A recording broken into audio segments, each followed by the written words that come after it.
মোদী ডাঙৰীয়াই ৰেচন কাৰ্ডখন হাতত থাকিলে আমাক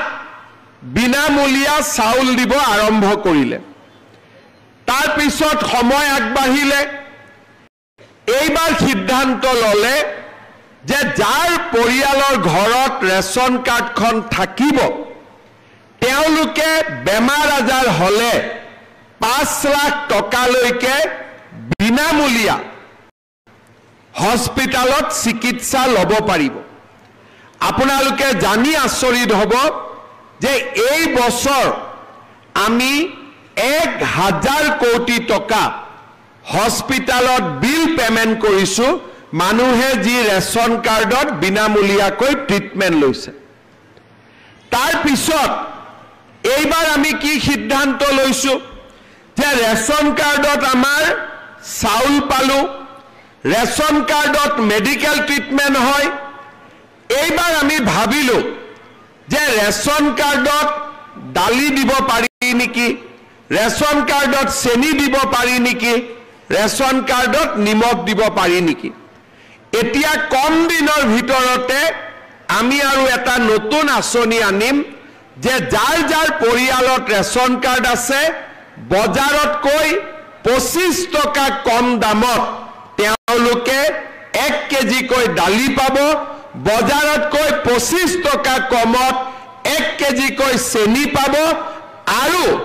বজাৰতকৈ 10 টকা দামত 1 কেজি কৈ নিমখ পাব তাৰ মানে এতিয়া ৰেচন কাৰ্ডখন দেখুৱালে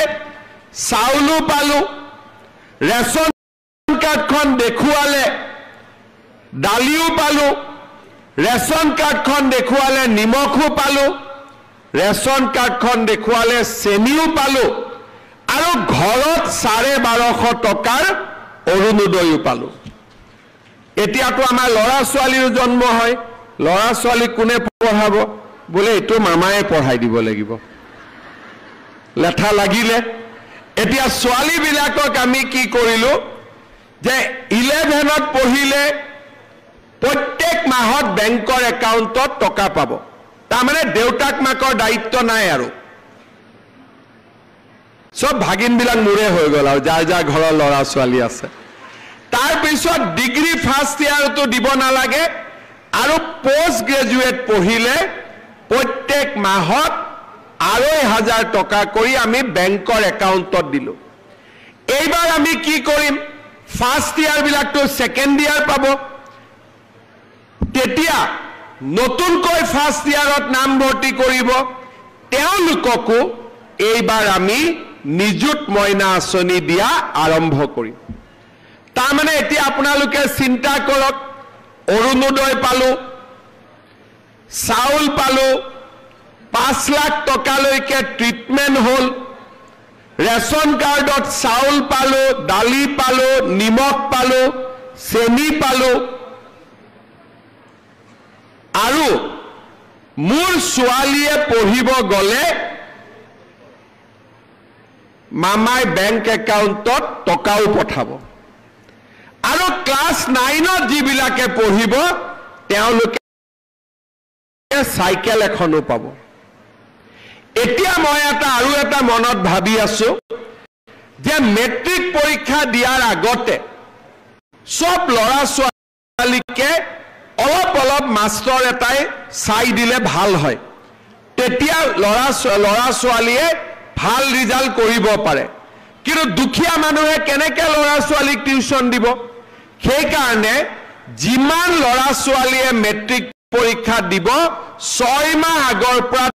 তেওঁলোকৰ বেংক একাউণ্টত মই 300 কৈ টকা দিম যাতে মাষ্টৰক আমি টিউচন বা ঘৰত গাঁৱত যোন লৰা ছোৱালী অলপ শিক্ষিত লৰা ছোৱালী থাকে তেওঁলোকে যাতে গধূলি আমাৰ মেট্ৰিক ক্যান্ডিডেট খিনিক পঢ়ুৱাব পাৰে এখন গাঁৱত 10 গৰাকী মেট্ৰিক ক্যান্ডিডেট আছে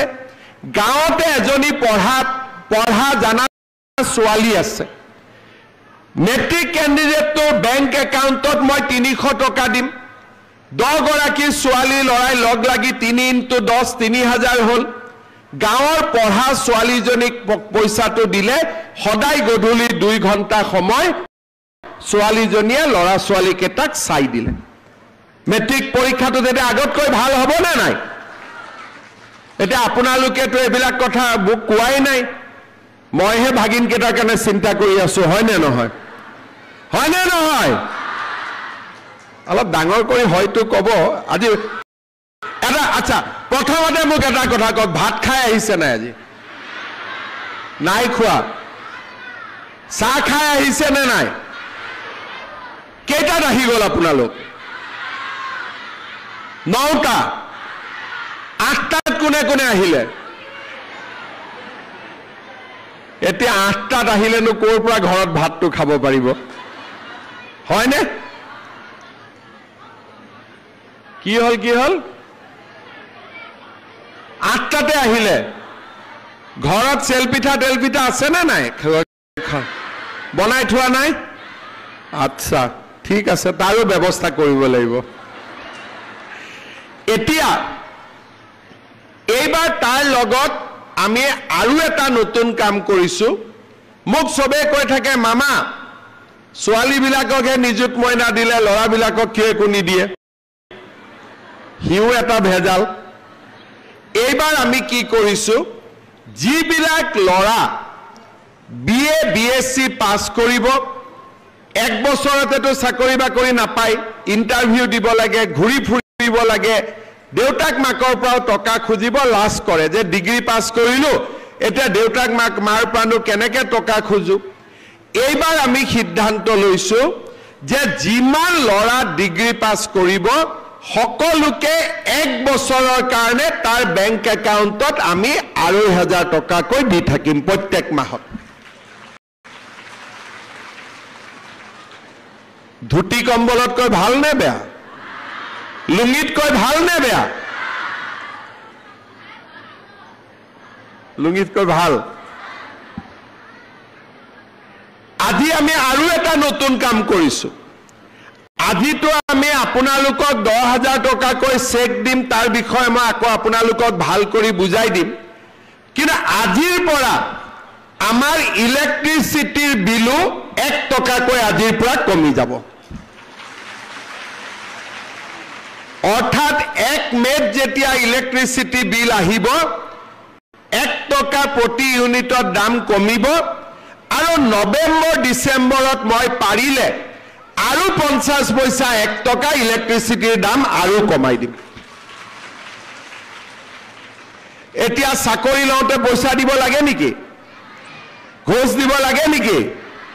1 লাখ লৰা ছোৱালীয়ে আমাৰ চৰকাৰৰ দিনত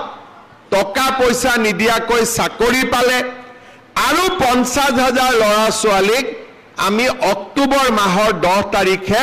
টকা পইচা নোলোৱাকৈ চাকৰি দিম